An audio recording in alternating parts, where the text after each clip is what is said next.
Welcome to Calvary Church with Skip Heitzig. We're so glad you've joined us today. The ongoing violence of war has become the soundtrack of childhood for children in Israel and the Palestinian territories. But amid the violence and suffering, God is opening doors for Reload Love to continue the mission to arm these children with hope. Today, we'll hear an interview with Lenya Heitzig and Pastor Munir, the pastor of a church in Ramallah, and hear a special message from Pastor Skip Heitzig. Would you turn in your Bibles, please, then to Matthew chapter 5, first book in the New Testament, Matthew chapter 5. When you want to destroy something, you drop a bomb. When you want to heal something or you want to heal someone, you drop a love bomb. And we've been dropping the love bomb for the last 10 years to different people groups around the world to show the lavish love of Christ in tangible ways. It has been estimated that more than 100 million love songs have been recorded. When I read that, I said, that can't be right. That's so huge. 100 million love songs have been recorded. Of course, in our culture, some of the love songs, in fact, a lot of them, have to do with breakup. So failed love, incomplete love, breakdown of love. Jesus told his disciples, "A new commandment I give to you, that you love one another." But then he added, "And by this shall all men know that you are my disciples, by the love that you have one for another." I've always found that an interesting statement, because it sounds as though Jesus is giving permission to the unbelieving world to see if we're real or not by our love. By this shall all men know that you are my disciples, by the love you have one for another. But it makes perfect sense, because God is invisible, and the only thing that would make him visible to an onlooker is that his people embody the very virtue and characteristic that is most important to him, which is love. I mean, how else would they know that God is real? He didn't say, by your t-shirts, all men will know that you are my disciples. By your bumper stickers, all men will know that you're my disciples. By your huge Bibles that you carry around, will people know that you're my disciples. He didn't say by your theology they will know, or by your intellectual acumen and apologetic prowess will all men know that you're my disciples. In fact, I've discovered people don't care how much you know until they know how much you care. And Love Bomb is a way that we can tangibly show people in underserved circumstances the love of God. I read a story about the early Christian church, 2nd century. It came from a historian by the name of Tertullian. Tertullian noted that the Roman Empire was very skittish about Christian churches popping up all around. They distrusted them. They didn't know what they were up to. So in their skepticism, they sent spies into different congregations just to watch and report what was going on. One of these spies came back and made his official report. He said, "These Christians are really strange. They meet together in a room, an empty room. They talk about a guy named Jesus who's not there, but whom they expect to show up at any moment." But what this spy remarked on was the love, because he said, "And my, how they love him and how they love one another." So what was palpable, what was memorable to this spy is that this is a group of people that dares to show lavish love to others. Well, I want to look with you in the brief time that I have this morning to look at a passage, a familiar passage in Matthew chapter 5. We're going to begin in verse 13. And I'd like to point out three aspects of the Christian life, and that is our world, our walk, and our work. Our world, our walk, and our work. Let's look at verse 13. You are the salt of the earth, but if the salt loses its flavor, how shall it be seasoned? It is then good for nothing but to be thrown out and trampled underfoot by men. You are the light of the world. A city that is set on a hill cannot be hidden. Nor do they light a lamp and put it under a basket, but on a lampstand, and it gives light to all who are in the house. Let your light so shine before men that they may see your good works and glorify your Father in heaven. The first aspect is our world. Our world is dark. Now that's implied by this text. It's implied in the very analogy that Jesus employs, the metaphors of salt and light. 2,000 years ago, they didn't have refrigeration, they didn't have freezers, so if you went to the meat market and bought meat, immediately it started to decay. The only way to preserve meat was to rub salt in it. Salt was an antiseptic, a disinfectant. It stopped the corrosion. So to say you are the salt of the earth implies something about the world into which you are put, and that is, it's a corrupt world. It's a decaying world. It's a rotting world. Then the second one that he used is you are the light of the world, which implies the world is therefore dark. Jesus said, this is the condemnation. Light has come into the world, but men love darkness rather than light. So he is implying that the world is spiritually dark, morally dark, and needs light. Now you might think, well, 2,000 years ago, it really wasn't all that dark, was it? I mean, yes, today with the culture that we have around the world and the rampant crime, et cetera, today's a dark world, but 2,000 years ago, certainly not. Well, the world into which Jesus came crucified him. The world into which he came expelled the church from Jerusalem. The world into which Jesus came had the Roman Empire, which executed tens of thousands of Christian believers. They, as I said, were skeptical of them. Christians were accused of subversion against the Roman government because they refused to put a pinch of incense with a libellus that said, Caesar is Lord. There were rumors about believers 2,000 years ago. Here's one. The Romans said that Christians were cannibals because of the Lord's Supper, celebrating the body and blood of the Lord Jesus and taking the elements. They said they're practicing cannibalism. Also, the rumor was that believers were incestuous because they referred to one another as brother and sister.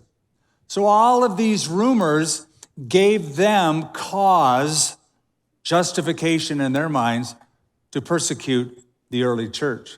So the world was and is dark. It has no light of its own. It is decaying. It is rotten. People are stumbling blindly through life and they need light. Would you agree with that? When you read the news or watch the news feeds or read something about something happening in different parts of the world, do you walk away from the news saying, boy, we live in a pure, wholesome world? There's so much hope abounding everywhere. No, you don't. In our own country, one person is murdered every 31 minutes. One person is raped every 2.7 minutes. One person is assaulted every 7.2 seconds. One home is burglarized every 2.3 seconds. One child is abused or neglected every 35 seconds. and terrorism worldwide is up 22% from the previous years. So our world is dark, and that is implied by the choice of language. You are the salt, you are the light.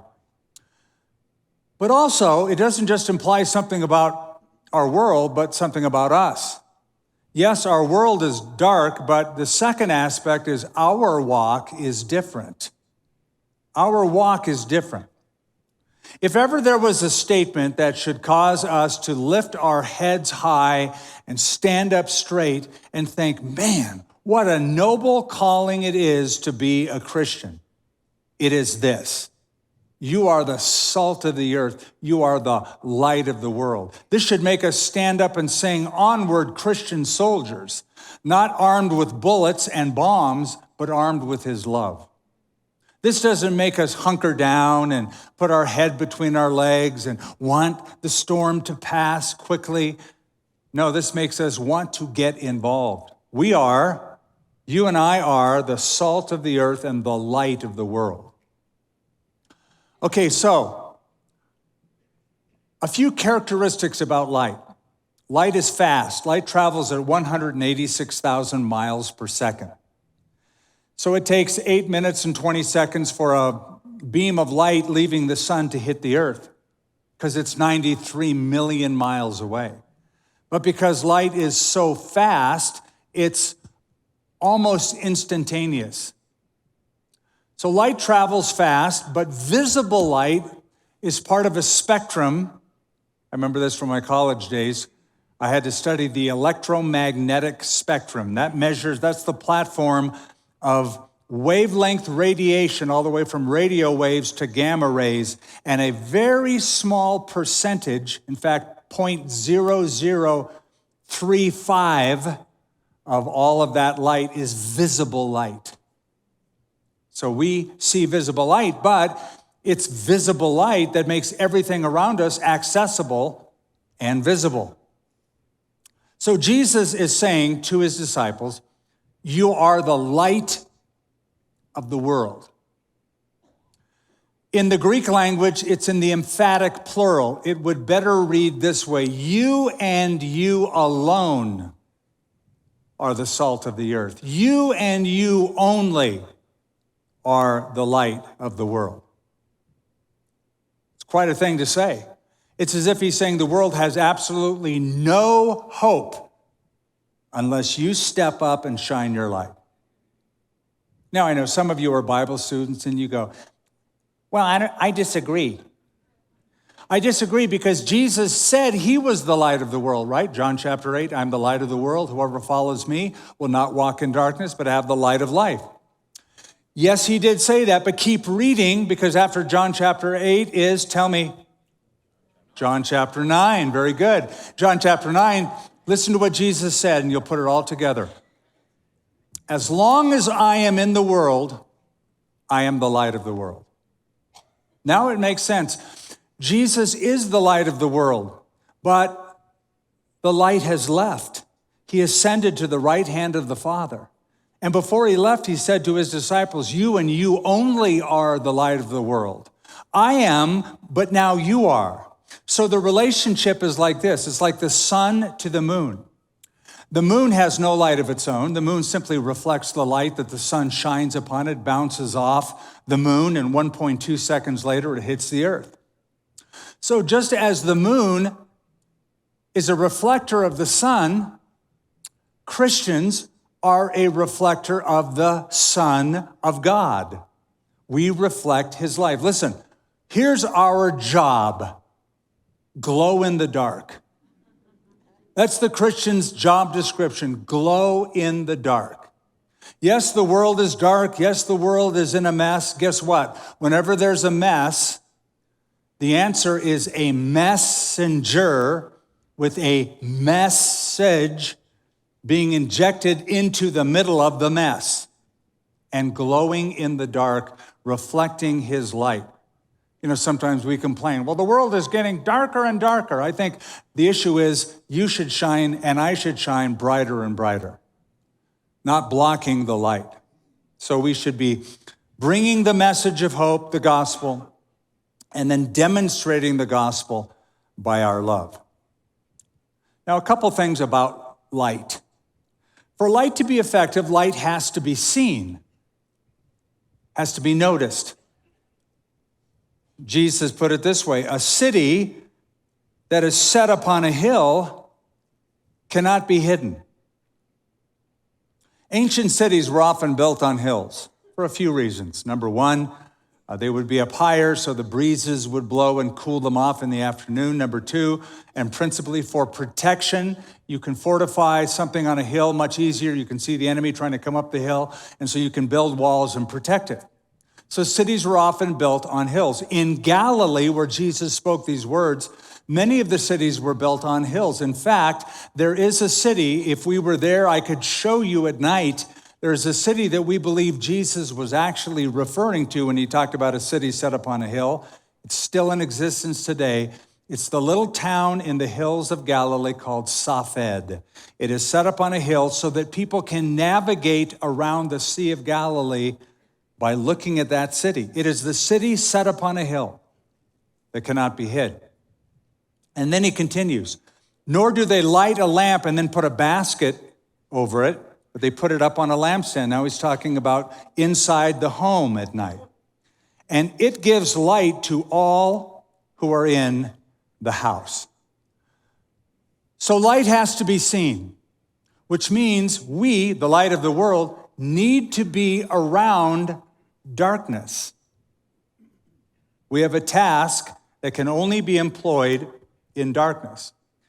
Would it be effective after church today to go get your flashlight while the sun is beating brightly all around you to take out to shine it on the ground to find your way? No, it'd be a waste of a battery because there's so much light all around you. So, likewise, we as Christians, though it's fun to get together and shine our lights as we sing and go through the Bible together, this is an important thing, don't get me wrong.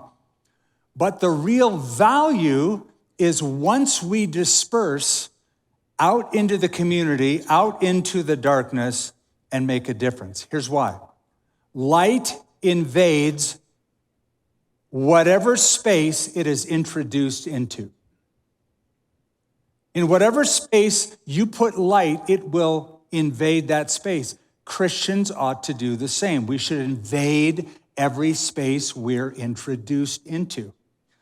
Our workspace, our family space, our neighborhood space, the political space, every space we're introduced into, we should make a difference. John Stott wrote these words, and I'm going to put it on the screen. If the house is dark at night, there's no sense in blaming the house. That's what happens when the sun goes down. The question to ask is, where is the light? If society becomes corrupt like a dark night or a stinking fish, salt of the earth, there's no sense in blaming society. That's what happens when fallen human society is left to itself and human evil is unrestrained and unchecked. The question to ask is, where is the church? So the light has to be seen. City set up on a hill cannot be hid. Also, light reveals what darkness conceals. Light reveals what darkness hides. When it's dark, everything looks great. You're going around the house at night and go, man, this house looks really clean. Really turn on all the lights. You may get a different picture. Everything looks clean. It's called mood lighting, right? So, ooh. And we love mood lighting. We look at ourselves when it's really softly lit and go, wow, I look pretty good. And then you get a sunlight view and it's all over after that. Now, this is where we need to be careful. Because light reveals darkness, people living in darkness don't like it when you turn on the light. Just like if their eyes grow accustomed to a dark room and you turn on a bright overhead, they will flinch and they will squint and they will wince because they hurt. It hurts to have that bright light around them. So we have to be careful as we turn on the light and shine the light, because a large majority of the people don't like it. Listen to what Jesus said. Everyone who practices evil hates the light. Neither will they come to the light lest their deeds should be exposed. So that puts us in a very precarious position as we are living out our light in the midst of a dark world. So light has to be seen, but light reveals what the darkness hides. But perhaps the best thing about light is it shows the way out of darkness. And that takes us to our third aspect. The first being our world is dark. The second, our walk is different. The third concerns our work. Our work is demonstrated. Verse 16. Let your light so shine before men that they may see your good works and glorify your Father in heaven. Now, notice in that verse the relationship between shining your light and doing good works. Shining your light means doing good works. Shine your light in such a way that people will see those good works. Now, last week we mentioned that nobody is saved by good works. And if you say that you're saved by faith plus works, you're diminishing from the gospel. So we're not saved by works, but once we are saved, guess what? Good works are a part of that. Good works will flow from a saved life. So then, shining your light is related to doing good works. Also notice, when you shine your light by your words and your works, you are showing off who God is. You are glorifying your Father who is in heaven. So then, when you proclaim with your lips and practice with your life, you are proving the reality of God. Now, some Christians' testimony are sort of like candles, a quiet, warm, inviting glow that just sort of draws people in. They're not as vocal, they're not as overt, but it's a steady, quiet witness. Others are a little bolder. They're more like the city set upon a hill. They constantly shine, constantly message, constantly direct people out of the darkness to the light. But then there are some people who are obnoxious in their light shining. It's like the kid who shines flashlights in people's faces. That was Skip Heitzig when he was a kid. Whatever your temperament or personality, just make sure that you are giving God a good name, glorifying your Father who is in heaven. So to sum it all up then, I'll leave you with a few takeaways. First off, we're different. We're different. Darkness, light. Decay, salt. We are different. Peter says you are foreigners and strangers in this world. One version says you are peculiar people. And I know some Christians who are a little more peculiar than others. But our Lord said we are in this world, but we are not of this world. So just as the nature of light is very different from the nature of darkness, we have this new redeemed nature. We celebrate the fact that we are not darkness, but we are light in the Lord. So we're different.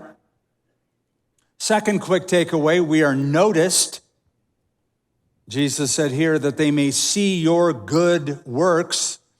Now that indicates to me that people in the world are watching us very carefully, scrutinizing us. In fact, the moment you say, I am a Christian, they're going to kind of lean into that and go, oh, really? I'll be the judge of that. And Jesus gave them permission. By this shall all men know that you're my disciples, by the love that you have. Paul in Philippians 2 said that you may become blameless and harmless, children of God without fault in the midst of a crooked and perverse generation, among whom you shine as lights in the world. Harmless, blameless, without fault, among whom you shine as lights of the world. In other words, if the world is going to say anything bad about you, it's because they have to make it up. That's how you ought to live. They have to make it up. So we're different, we're noticed. Third, we are responsible. Our responsibility is to lift high the lamp. Let our light so shine. 1 John chapter 4, no one has ever seen God, but if we love each other, God lives in us and his love is brought to full expression in us. So once again, our love makes the invisible God visible. In World War II, a lot of towns were bombed, but one little village in France was bombed pretty badly. In the town square was a statue, had been a statue of Christ with his hands out. And in his hands were the nail prints. It was front and center in this little village in France. Well, it was bombed and the statue was broken to pieces. After the war, they tried to rebuild the town. They were pretty successful, but they wanted to find the pieces to that statue and assemble it back together. So they found all the parts of the statue except for the hands. And they thought, well, those hands are pretty important because they're outstretched. The nail prints are in them. They tell the story of the love of Christ, but they searched and searched and could not find those hands anywhere. One day, one of the locals in town made a little sign and hung it up on the statue where the arms were. And the sign read, "He has no hands but ours." That's the message. He has no hands but ours. He has no eyes but ours. He has no ears but ours. He has no feet but ours. We are called the body of Christ. We are his representation on the earth. Now, this love bomb thing that we've been doing for 10 years, you always notice it's Valentine's Day weekend. So it's pretty easy to figure out that the day people celebrate love, we're going to drop the love bomb. But did you know that there was in history a man whom this day is named after called Valentine, Valentinius of Rome? He was a Christian clergyman. He, it said, performed marriages secretly for people when such things were banned. But he was killed, this Christian clergyman, Valentinius of Rome, was killed by the emperor, Roman Emperor Claudius, because he helped Christians who had been imprisoned, help them to escape. So, every year we are celebrating a Christian dedicated to setting the captives free. It's so appropriate to drop the love bomb on the day where we are celebrating a Christian dedicated to setting the captives free. John Wesley summed it up the best. Do all the good you can by all the means you can, in all the ways you can, in all the places you can, at all the times you can, to all the people you can, as long as you ever can. Thank you so much for joining us for this message from Calvary Church with Skip Heitzig. We would love to know how this teaching impacted you. Share your story with us. Email mystory@calvarynm.church. And if you'd like to support this Bible teaching ministry with a financial gift, visit calvarynm.church/give.